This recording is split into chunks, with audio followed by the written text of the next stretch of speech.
الله أكبر الله أكبر الله أكبر لا إله إلا الله الله أكبر. Allah Almighty says, they ask you about intoxicants and gambling, and they ask you what they should spend. These are such incredibly important and truly profound verses, aren't they? I really hope that this particular topic gets fully completed today. Today, Allah mentions that they ask what they should spend. But Allah said you should not be asking what to spend. Rather, ask where you should spend it. What you choose to spend is entirely up to you. Okay? That is something that is left completely up to you. So when you are spending your wealth, it shouldn't be the case that you are rolling in millions while your own elderly father is still struggling and riding around on an old rattling bike. Some people are just like that. The poor man bought a simple old bike using his retirement money, and even now he's still riding around on that very same loud and rattling bike. First and foremost, you should get your mother proper dentures.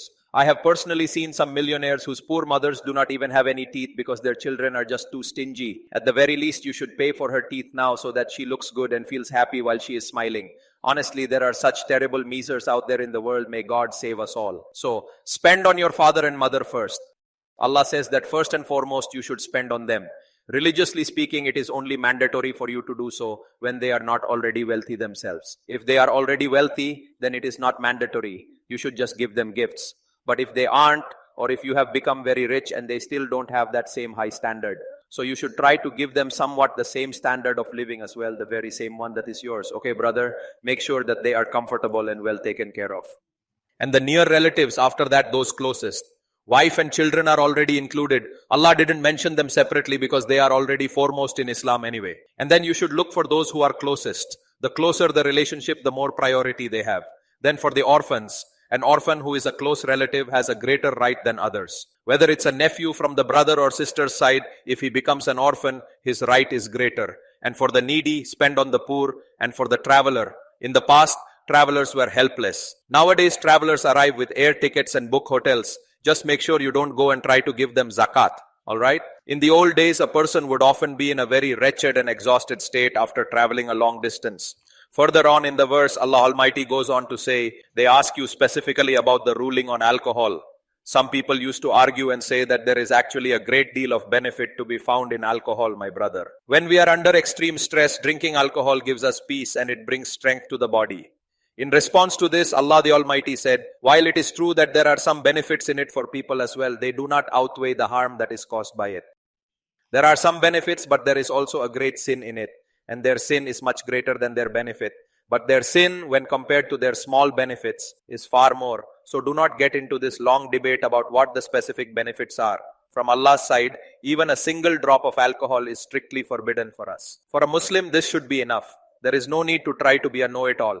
Actually, many pictures of Gamidi Sahib have appeared online recently where he is sitting just like this. Someone had commented below his photo, he is very worried that a few things still remain forbidden in Islam. And he wonders, how can I somehow make them all permissible for people? He can't manage it, so he denied Iddah too. As Iddah's rulings are discussed, he denied Iddah in the Quran, saying if an ultrasound shows no pregnancy, there is no Iddah. There it goes.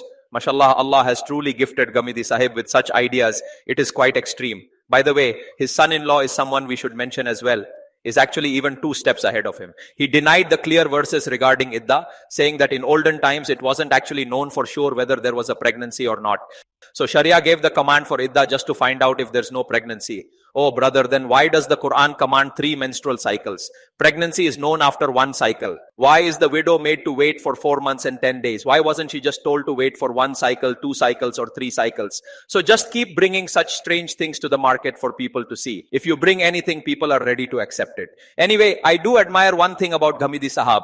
He certainly has very good manners. He knows how to speak politely. Learn this from Gamidi Sahab, but don't learn religion. Religion is learned from scholars. If you don't, like a cleric like me, learn from some other scholar. There are great scholars like Mufti Tariq Sahab and others. I talk about weddings and tell jokes. People say, Pika, we don't want this. But if you don't want us, then just leave us. You should listen to the scholars. The entire religion wasn't just revealed only to us. We can be wrong too. Listen to other prominent and knowledgeable scholars like Mufti Tariq Sahab and others. Maulana Tariq Sahab gives reformative speeches. He doesn't focus much on legal rulings. Most scholars are not on media. That's a big problem. All of our major scholars are busy teaching in their seminaries. You should go to their gatherings and listen to them.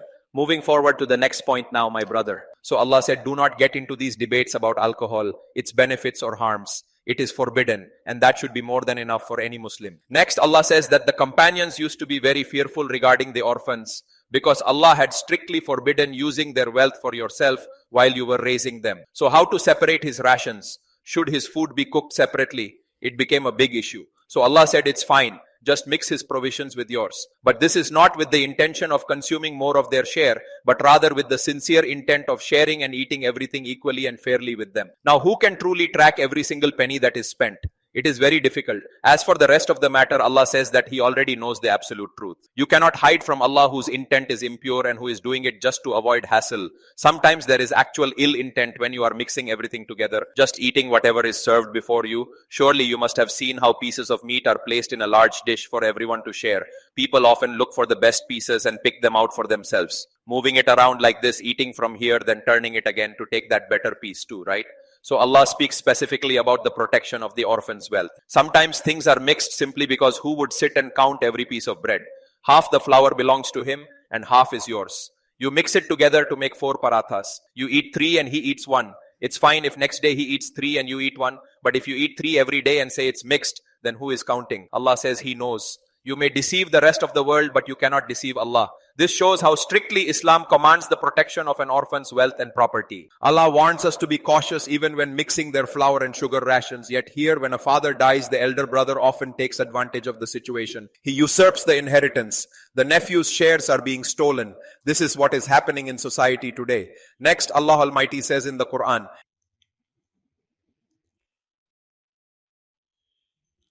during menstruation, Allah said you cannot have intercourse because it is a form of impurity and filth. What is the specific reason that Allah provided? It is filth and impurity. And further than that, Allah also mentions, Allah loves those who repent and those who keep themselves clean and pure at all times. In the state of menstruation, having physical relations is forbidden because it is considered filth. Intercourse is filth and impurity. And similarly, it is a matter against modesty. Anal intercourse is also forbidden because it is even more filthy than menstruation. It is even more filthy than menstruation. So it is strictly prohibited. This is also forbidden and considered a major sin. So in the state of purity, once she is clean from menses, you can go to her. Otherwise, intercourse in Islam is not allowed. Allah clearly stated the reason. Allah loves pure people and He certainly does not like those who are involved in filthy things.